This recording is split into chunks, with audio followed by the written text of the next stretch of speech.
God will give us old age.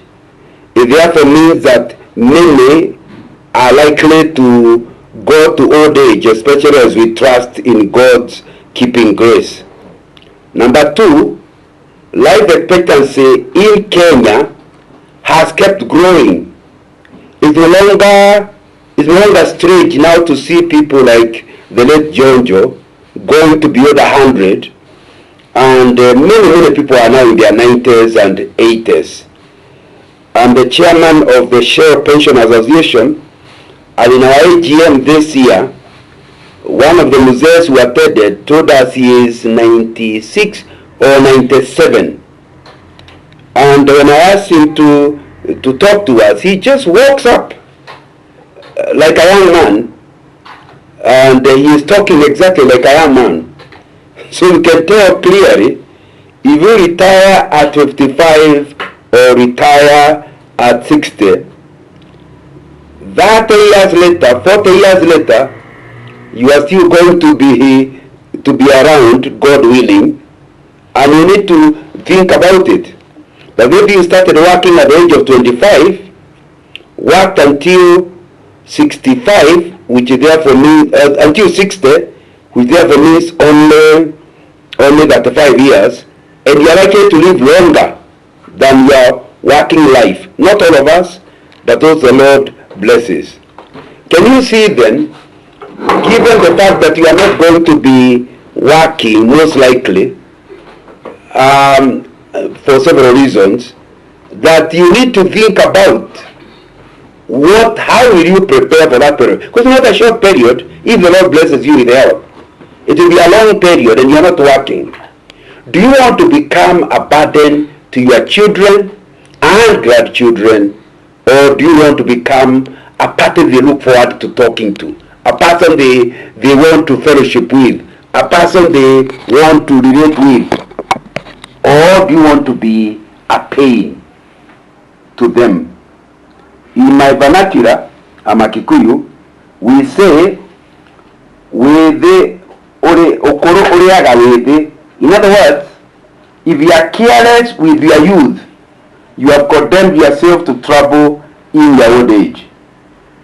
And that's why it's a very, very, very important issue to spend time thinking about how prepared am I for my later years. I will speak maybe for around 40 minutes or so and then allow you to ask questions. But you could actually post the questions on the chat so that by the time I finish, I can actually handle them. And that will be important. So the subject we are really trying to deal with is how to financially navigate the current economic challenges and how to prepare and sustain yourself during the period of retirement. Maybe you could call it the retirement culture. By the way, the timing, just like the letter that was written to me is saying, it's a difficult time. I don't know whether we can still talk about post-COVID, given that the Ministry of Health says the numbers are rising. That's almost on the third year of COVID. So we actually are seeing a crisis. Now that crisis does not just affect health. It affects society, social connections. It affects health, yes, but more importantly, it affects our economics. And because of that, it interferes with your plans for old age. But let's face it, many people have faced crisis and gone through it. Daniel is an example. Do you remember Daniel in the lion's den? As he went there, how did he cope? Or think about Shadrach, Meshach, and Abednego, threatened with the fire and actually thrown into the fire. How did they cope? What about Apostle Peter in the Sanhedrin's prison? Asleep. Yet he was actually going to die the following day. He was clear the reason why they are coming to kill him in open so that the Jews can celebrate. Most of us with a small problem don't sleep at night. But Peter, after handing of the problem over to God, went asleep. That's the most biggest indication that Peter did not carry the burden of what will happen to me. I'm going to die tomorrow morning. And you need to be aware then that it is possible to go through a crisis without draining yourself into depression. What about Paul and Silas? Singing in jail, of all things, singing, worshiping. They became a choir for the other prisoners. And yet they have no idea what was going to be done to them the following day. I will look a bit on the social and family impact of the crisis we are looking at. I will also look at the impact it has on you yourself. I'll look at the economic impact, and I'll look at the spiritual impact. Let me start by saying that if you are going through a crisis, because what I've been asked to talk about is about weathering the current crisis. Let me mention to you that you might suffer, but God allows us to suffer with a reason. Sometimes, as in the case of Job, he is trying to make a point to the devil that we don't love God because we never see a problem. From the time we grew up, we were brought up well by our parents, we work, we get money, we have never had a crisis. So he allows us through a crisis, not because he doesn't love us, but because he is using us as an exhibition to the devil. In Job 1 verse 1 we read, in the land of Uz, there lived a man whose name was Job. The man was blameless and upright. He feared God and shunned evil. Then the Lord said to Satan, have you considered my servant Job? There is no one on earth like him. He is blameless and upright, a man who fears God and shuns evil. Do you see, for Job the crisis was many things. He lost his economic empire. Let us call it economic ruin. But if that was the only ruin, we would still be talking about Job, but not the way we talk about him today.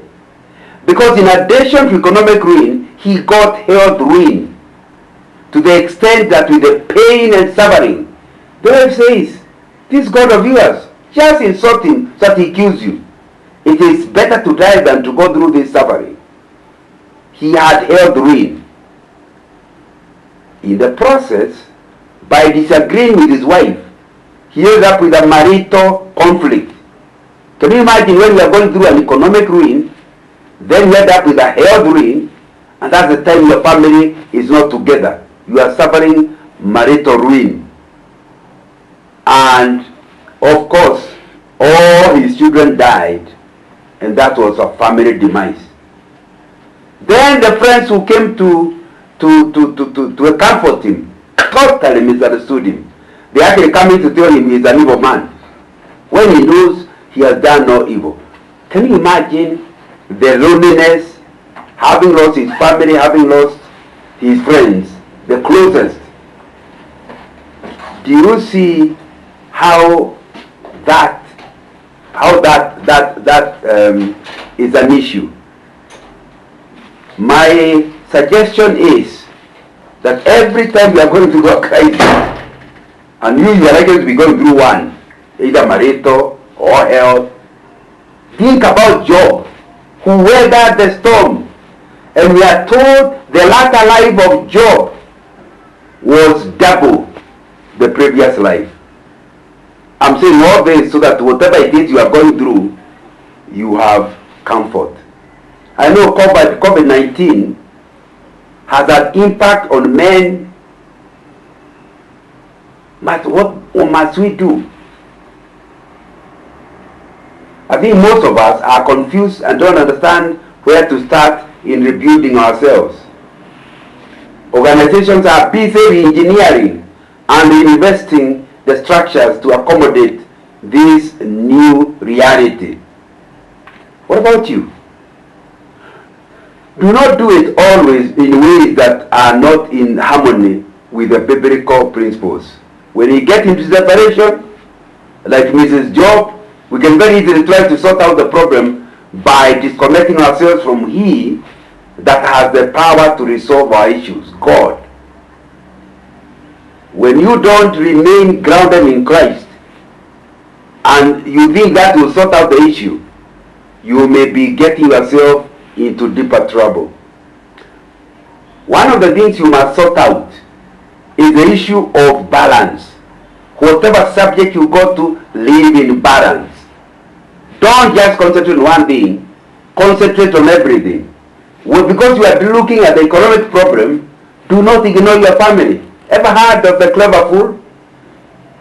He had a 2-hour exam. He took all the 110 minutes of the 120 minutes to answer the first question. And when it was 10 minutes to the end of the 2-hour exam, he remembered there were another 4 questions to do. And so he tried to do the other 4 questions in 10 minutes. You are likely to guess what happened. He got very good marks on the first question. In fact, he got all the 20 marks. Since there were 5 questions, it was 20 marks each. He got all the 20 marks. But of course, it was only allocated just a 20.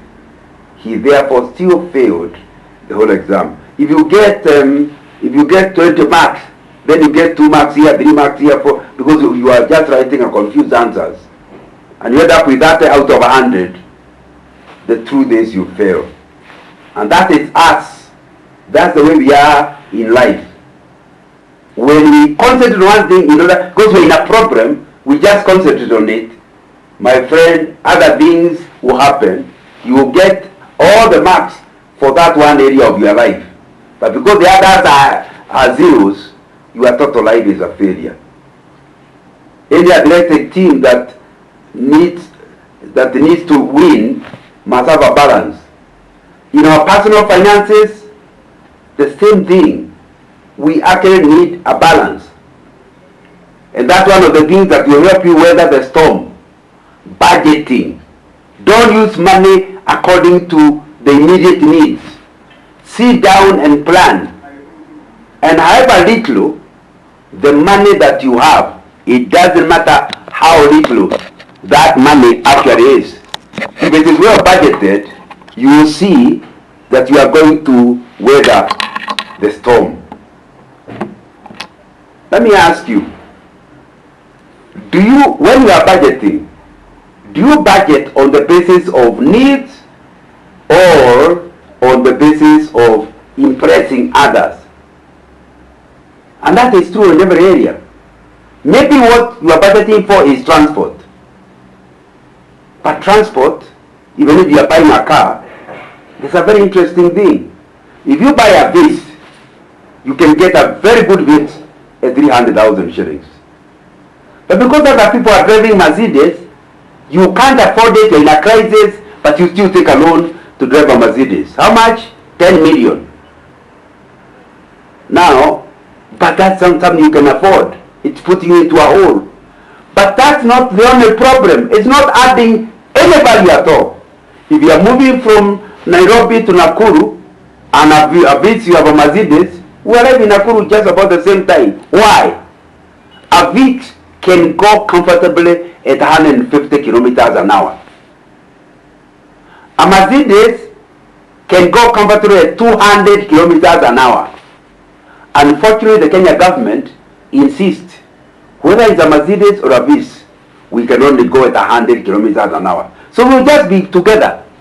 Not because the Mercedes is not stronger, but because it's not allowed to drive beyond 100. And a Vitz is also comfortable driving at 100, can even go at 150. So let me ask you the question. When you are taking a loan for a car which you cannot afford, and you are not getting any advantage, because there is no additional advantage. If what you wanted is transport, there is no advantage. You will still be able to go to Nakuru. You will still be able to go to work. With the money you want, why do you want to put yourself in a big problem? That's lack of balance. Your children cannot go to school, you can't pay school fees, you are in deep trouble, and yet you got nothing additional to the guy who bought a piece. So we must, if you want to go through economic crisis, in retirement or before retirement, we must learn to ask, what am I really after? And don't get the what around it, get the real thing. If you want transport, a vehicle carries 5 people, a Mercedes carries 5 people, they go at the same speed. One may be faster, but it's not allowed to go that fast speed. It's only difference, one is more impressive than the other. So you need to come to that. And that's not the only thing. It can even be clothes. I can wear a smart suit at 2,000 shillings. But the other people need 100,000 Kenya shillings for a smart suit. If both of us are taking a picture, we both look smart. You can't tell that yours is 100,000 and mine is only 2,000. Okay, I hear you can tell over time that those very expensive suits also last a long time. In fact, they last longer than the life of the owner. But the truth is, you put yourself into family debt for a suit that after you are dead, they don't know what to do with it. Nobody wants to wear a dead man's, especially they live, they know him, dead man's clothes. Now, so can you see, or even let's talk about the issues of eating. The nutritionists tell us, if you want to be healthy, you must eat a balanced diet. And I went to school, I did my Form 4 1971, so I've not visited the subject again for the last 51 years. But I did was, you had protein, starch, and vitamin. Those were the 3 main groups. My friend, if you want protein, you can get protein at any price. There are people who eat protein by taking chicken every day. But my friend, if you don't have money, just buy a debe of beans from the Koba and keep boiling them. Your family will get protein at a very negligible price after you have boiled the beans. And I'm told, I'm not an expert in that area, that the protein from vegetables is even better than protein from animals, whether it's beef or chicken or whatever, or seafoods. So how can you end up in debt because you are buying meat when it's not adding you additional? When your cells need protein, the cell will not tell whether you got it through an expensive meat or through this. All it wanted is protein. And the same thing with starch. You can get starch through expensive methods or through cheap ones. My friend, if you don't have money, just buy maize, dry maize. Go to the Koba, they will convert the maize into unga, into maize flour. Then every morning, make porridge for your children. Your children will go to school with energy at a very negligible price. You can imagine if you have bought it as dry maize, converted it to unga, you can imagine how cheap that porridge is every morning. But I'm not trying to you to be mean. If the Lord blesses you with more money, I'm not suggesting you should not buy bread. But be aware, the starch from the bread and the starch from protein is still starch.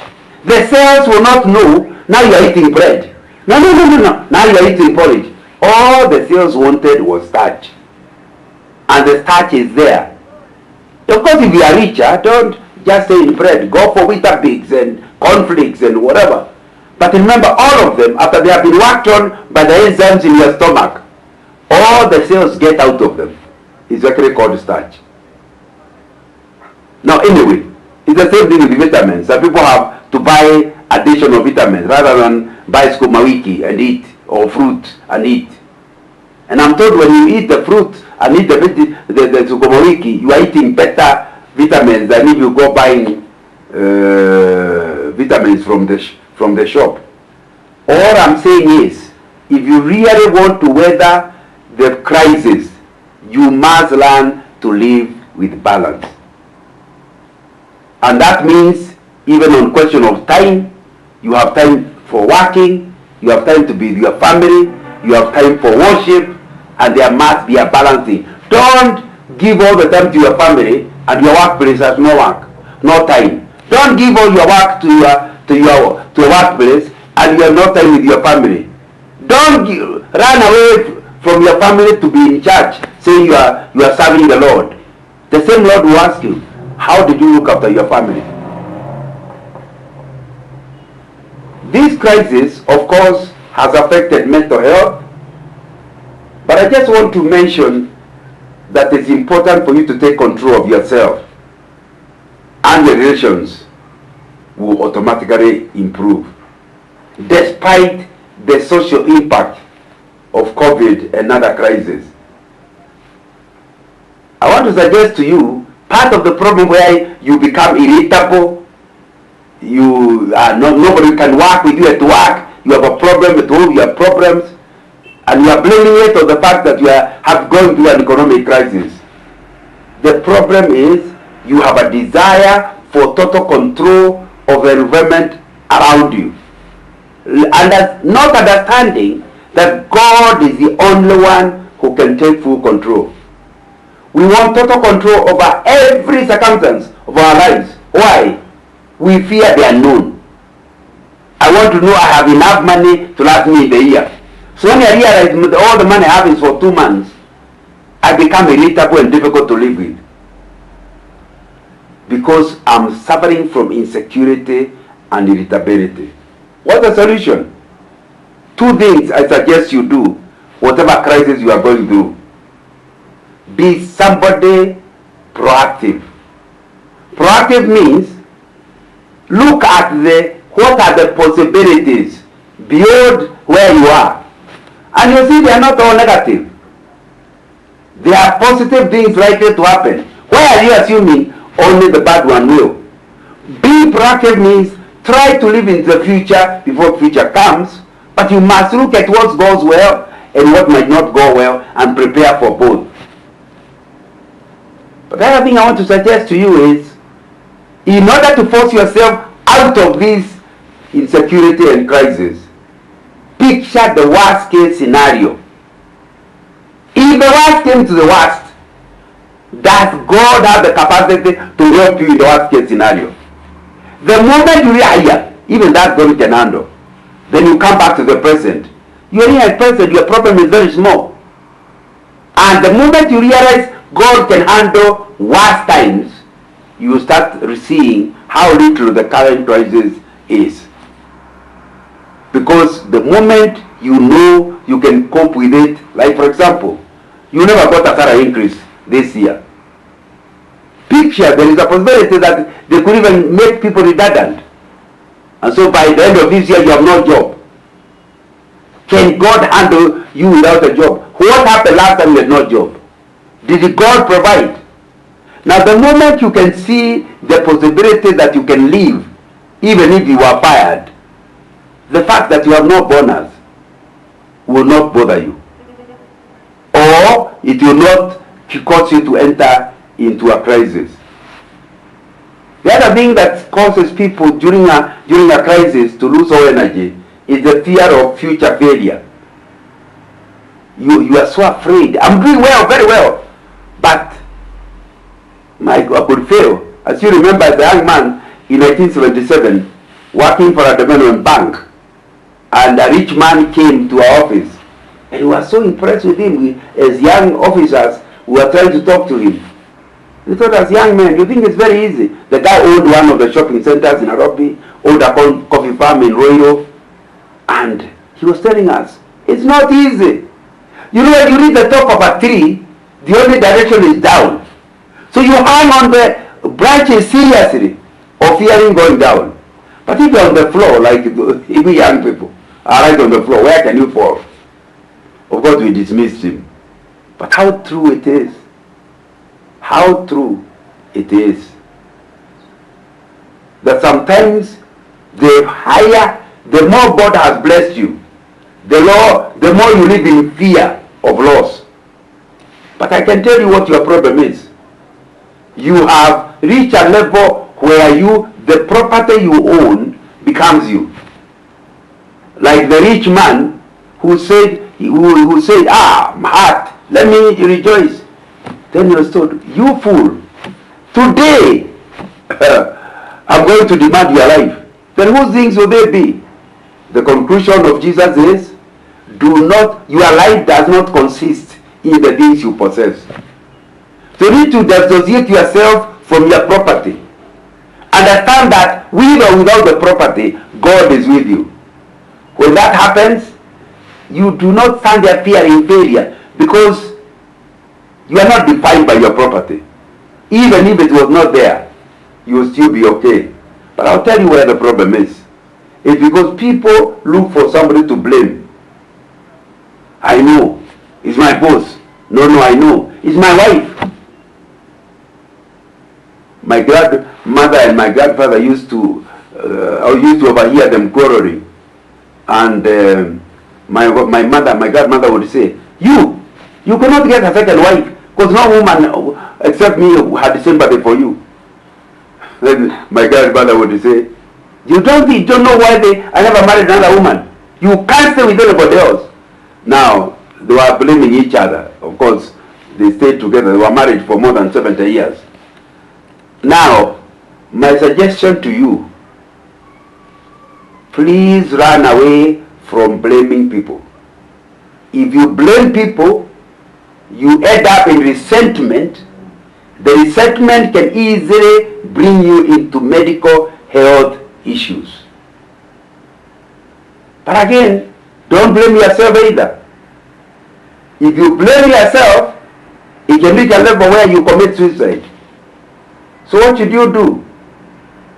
Learn to repent, learn to rely on God, and to be aware that if God wants something to happen, there is no human being who can resist God. So even if it's a boss who refuses to promote you, the truth is, if you're a child of God, if God wanted you promoted, he can even get rid of the boss.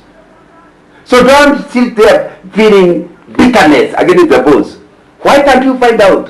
Why did God allow the boss to act that way?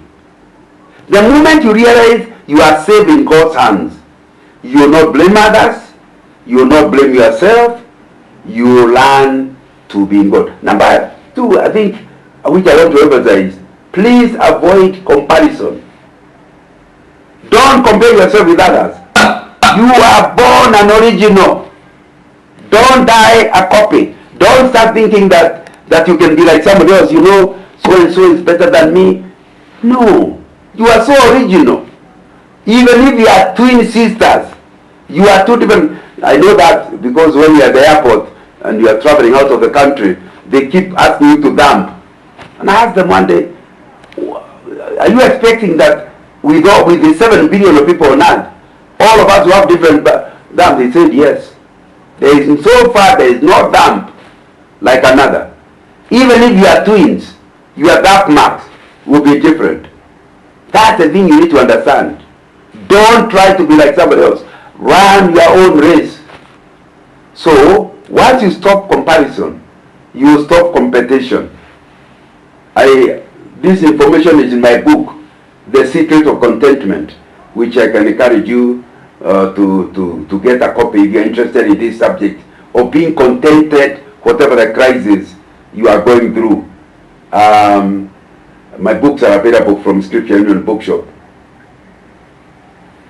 I'm also telling you, do not focus on past failures. Oh, you know the way I grew up.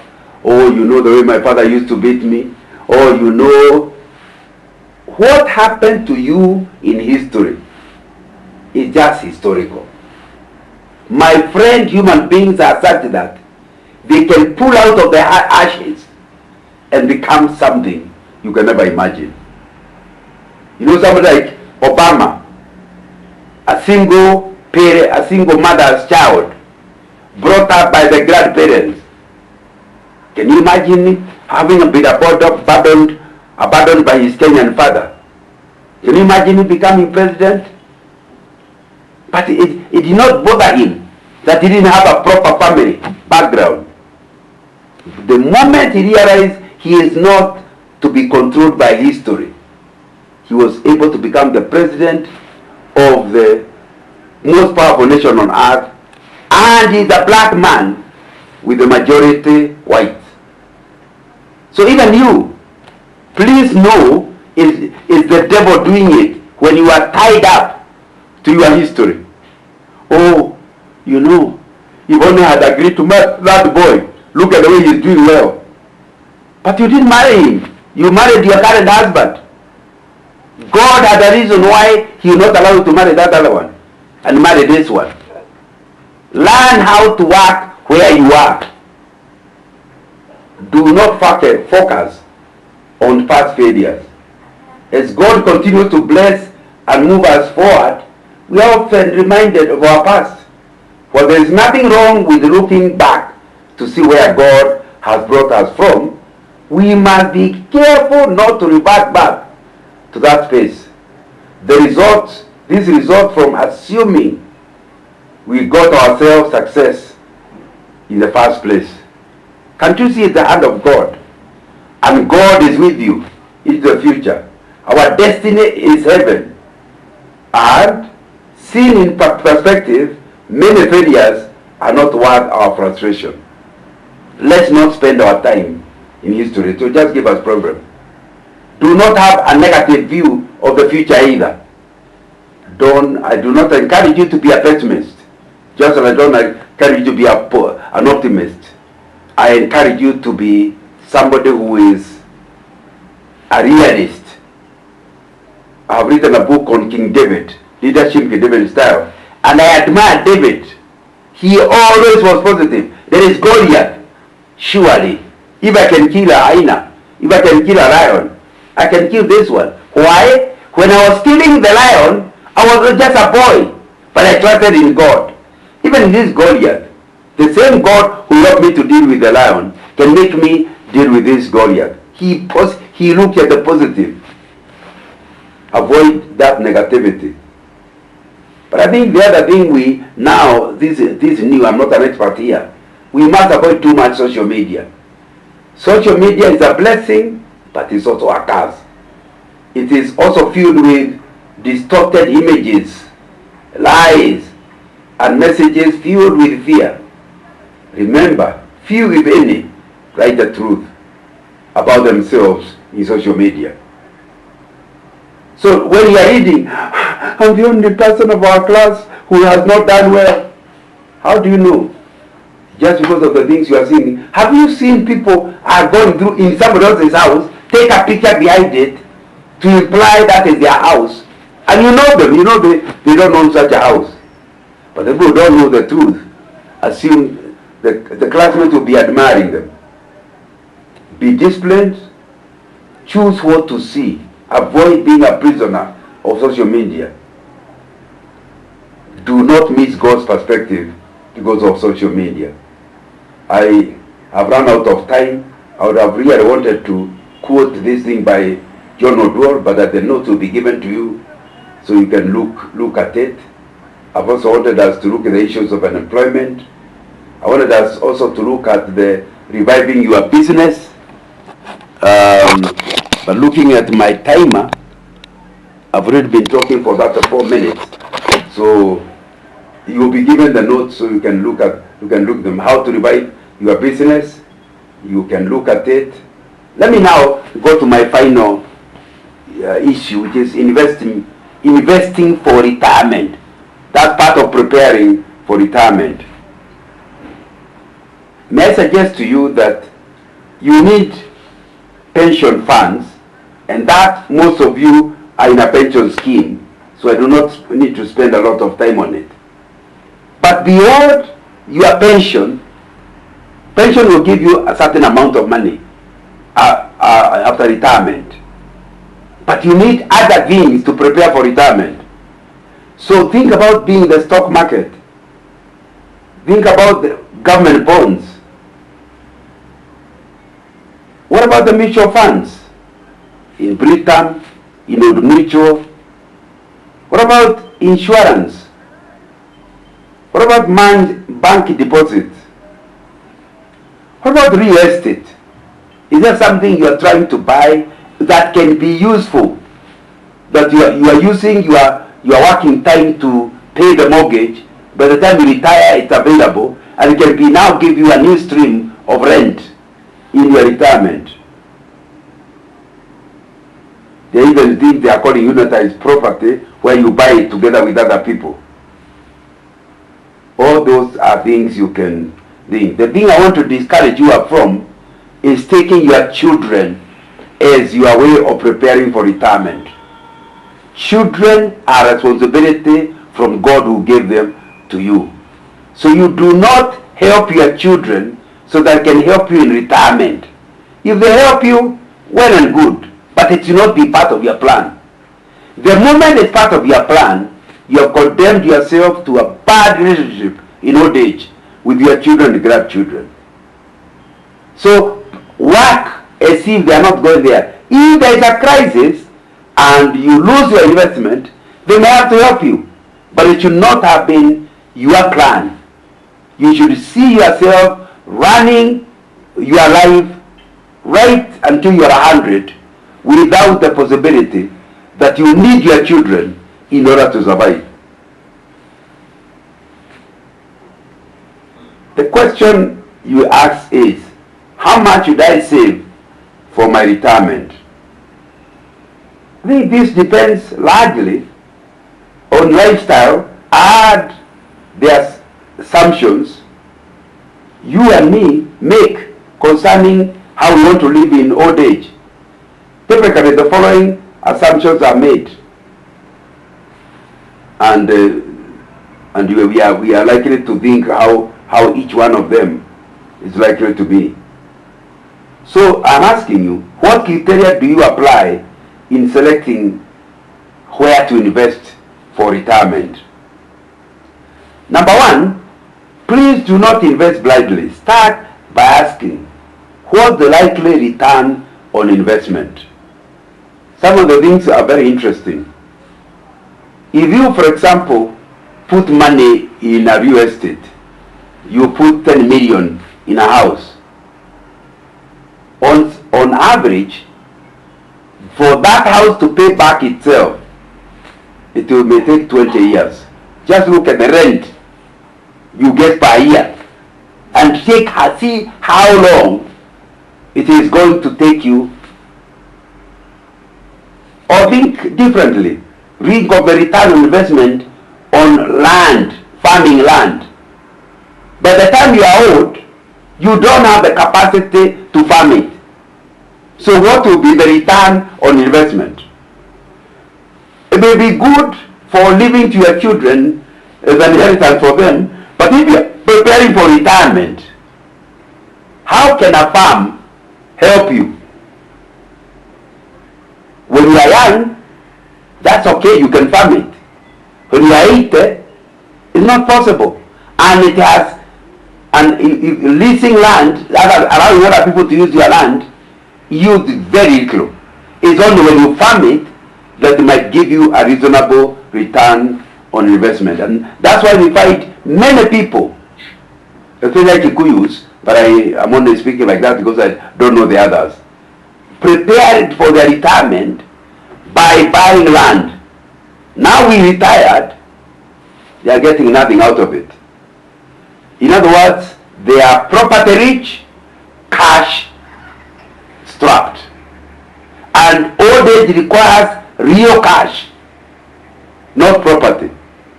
So you must look at what's likely to be, because the answer is, how much money can this thing return? If I had not put it in a farm and put it in a house in Umoja, how much would the house rent bring me in Umoja without me working at all?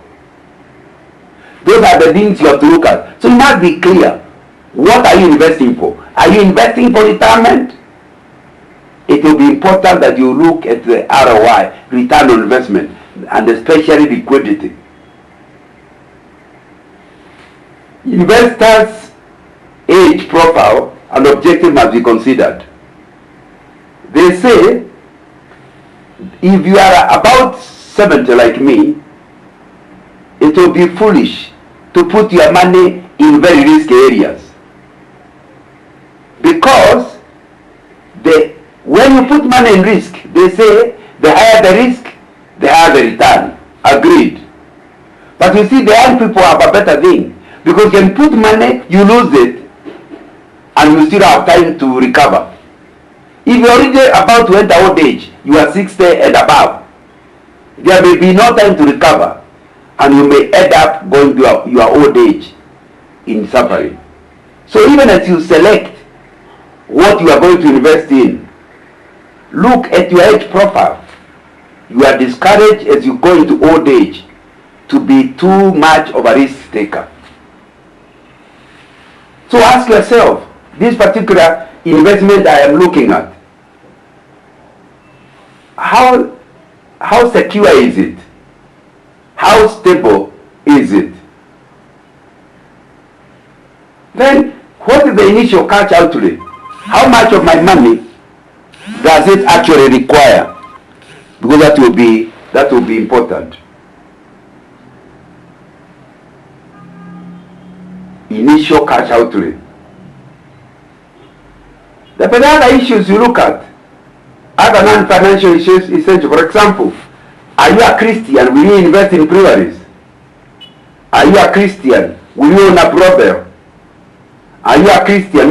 There are investments that may give you the cash, they pass all the tests. But on the basis of your faith, you don't enter into it. The thing that you, as you prepare for retirement, must look at, this particular investment, how much of my personal involvement and effort does it require?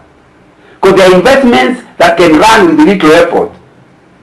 In your retirement, you are just collecting cash with very little effort of your own. But there are others that require, and I gave farming as an example. And in old age, one of the things you lack is energy. And one thing farming requires is energy. So you must ask, this particular thing that I'm preparing to use in retirement, how much of my involvement, my effort does it require? And of course, we are talking about your risk appetite. And then you must now create a projected cash flow. If I invest, I'll have to get this. I'm investing. Now then after this year, I'm likely to start getting this kind of money. But one of the things that you must look at is tax incentives. Maybe you need to increase your pension, because pensions are tax protected up to a certain point. Let me share with you a survey that was done among pensioners some time back. I'm borrowing this from I think it was done by somebody, a consultant for share pensioners, and I have found it very useful. These real people were surveyed. So it's good for you who is not yet retired to hear what retirees are saying as a way of you preparing for retirement. They were asked, how did you allocate your salary during your working life? What would you do differently? That's a very important question. And you can see children education, the blue is actually how they did it. The other color that looks reddish, I'm not good in colors, is how they now could have done it. The old people are saying, paying the school fees of your children is what they did, but they're also recommending even you do it. Before you talk about investment, you must invest in your children's education. You don't want children after you are retired, they are depending on you. How do you ensure they don't depend on you? Even if they don't help you, they don't rely on you. Invest in their education. So these old people are saying they will not change that.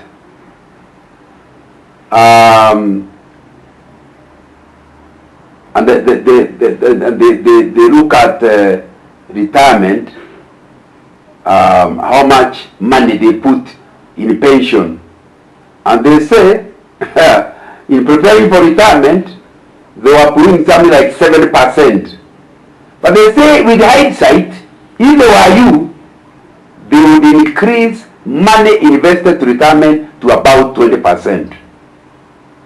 You need to put about 20% of your money in schemes that will help to bring cash inflow when you are in retirement. So you can see they are regretting. The majority of the people who are surveyed are regretting that they put so little money into retirement preparation. The other thing is they also put money in transportation, and they are saying in actual fact they bought very expensive cars. I talked about it earlier. Very expensive cars, so therefore put a lot of money into its repairs and everything. But in hindsight, driving a Viz that would have allowed them to put more money into preparing for retirement would have been the thing, because all you need is transport. So they regret that they used more than they should have done in that area. Of course, they also have to use money for food and basic necessities.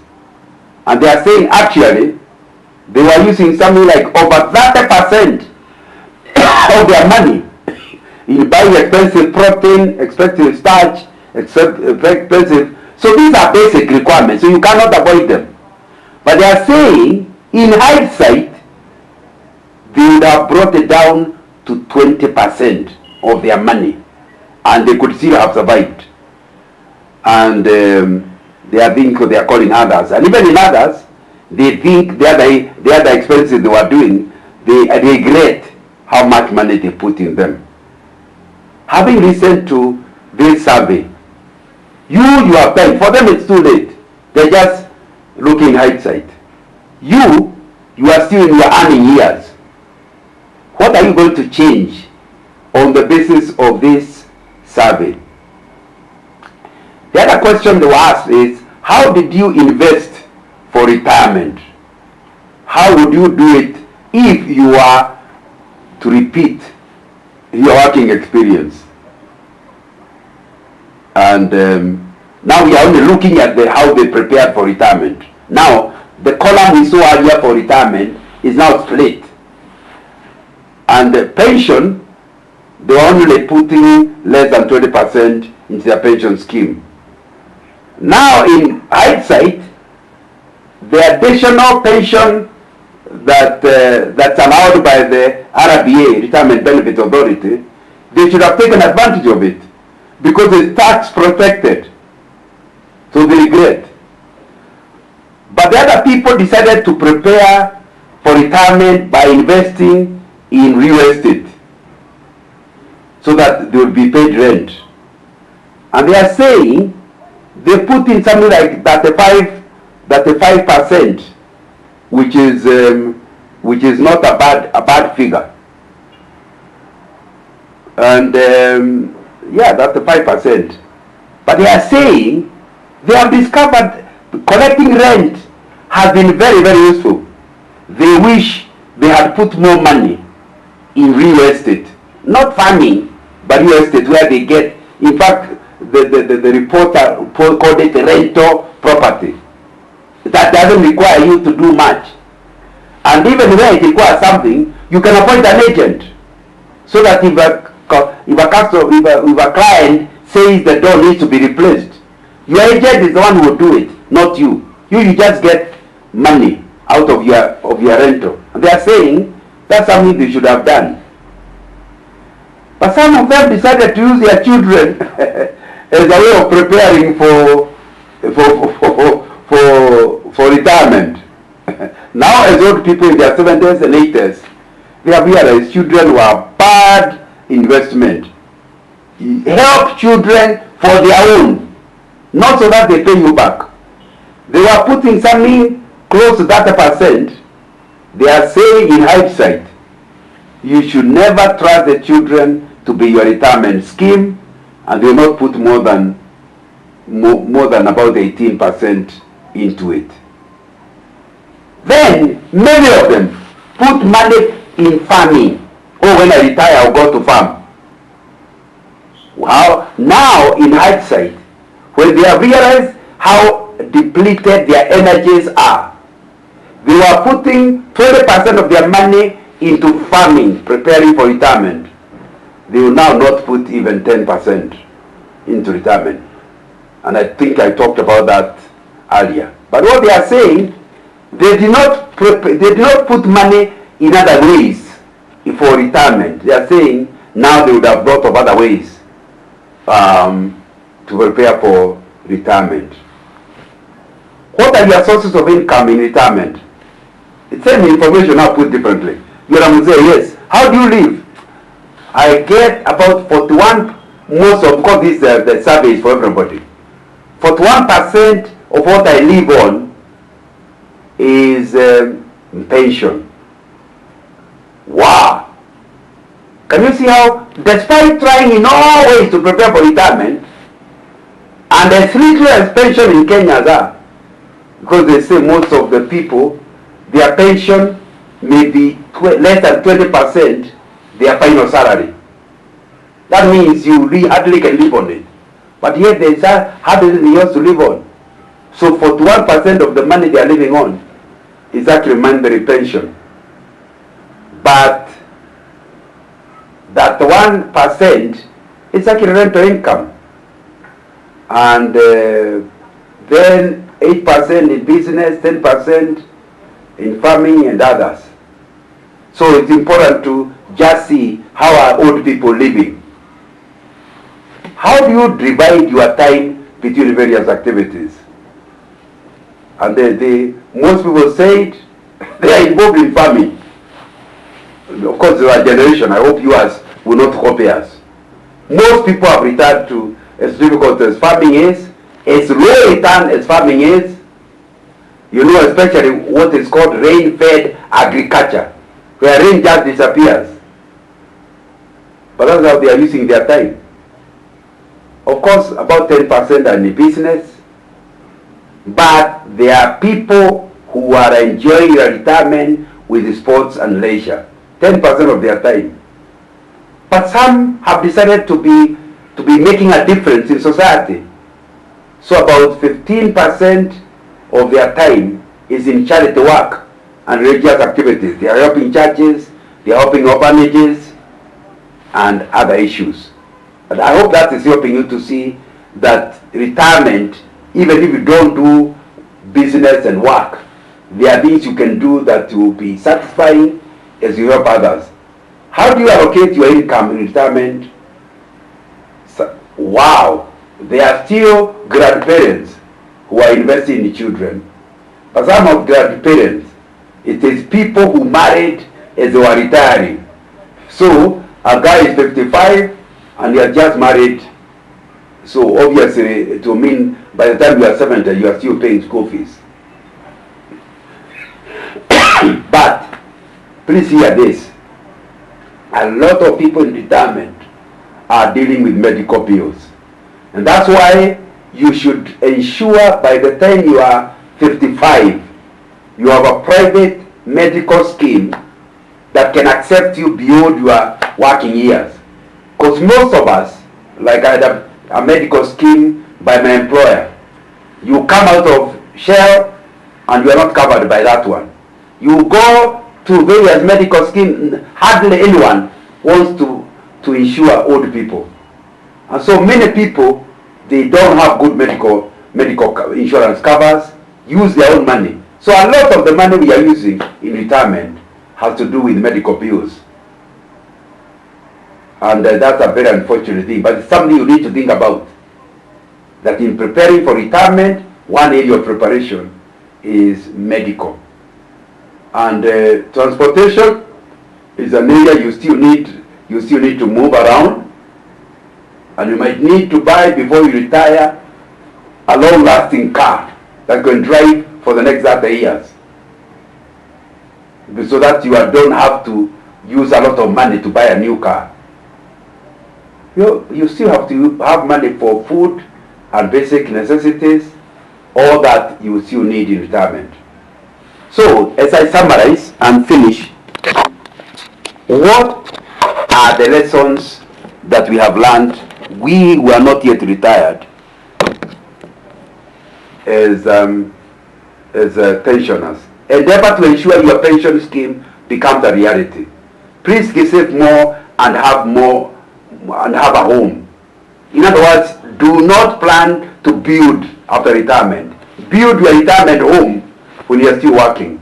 Be honest to your employer and plan your future in writing. To work with honest, and God will pay them back. To do things in careful manner in order to succeed. Invest wisely in an income generating area, especially property. Take care of the job. Have integrity. Don't get fired. Stay long enough for your pension to grow. Please don't spend carelessly. You need that money into retirement. Plan nicely for retirement, to remain in employment, because it is the number of years that determines how big your pension is. So remain. Don't just drop off. Now, I wanted to cover investment for retirement. Means you are not yet retired and the idea is to get ready. And investing during retirement is different. It is you continue investing even after retirement. What are the concerns for most retirees? From what you have said, they are looking for a safe investment. They are looking at a liquid investment. They are looking at something to cover inflation. You must give your return beyond inflation and sustainability, and they are also thinking in terms of succession. So what are features of a good investment? Please invest where there is government regulation. Don't go to pyramid schemes. Go where you know the government can catch. And that's where a SACCO, which is controlled by Ministry of Cooperatives, stock exchange that's controlled by the Capital Authority, unit trusts that are run by many insurance companies that are controlled again by the Capital Authority. That's the way to go. Look at the governance of where you are investing. Look at the accessibility and convenience. Is it somewhere you can go to check? Look at safety, security, look at return, look at liquidity. And that picture, planning your life investments, life cycle, helps to show you that you need to change as life changes. If you are just started working, look at the kind of investment, the first 5 years. Look at the type of investment the next 15 years. Look at the investment between age 19 to 25. Then look at the rich working life between 25 and 55 or 60. And the kind of investment at the time. And then finally, in the years of retirement, the kind of things you need. You need a house, you need a car. I think we have gone through all that. As indicated on the graph above, most retirees are on the right-hand side, the final column, where you are faced with limited alternatives for investment. At this stage, your basic needs take center stage, depending on your wealth basket. Your lifestyle is critical to the success of your retirement plan. The table below shows summary of what drives the amount of monthly retirees. Food, shelter, we have looked at that. And the kind of things you can invest in, all those are important. 3 choices for asset allocation. If you are in retirement, you can look at it on your own. I want to allow for questions now.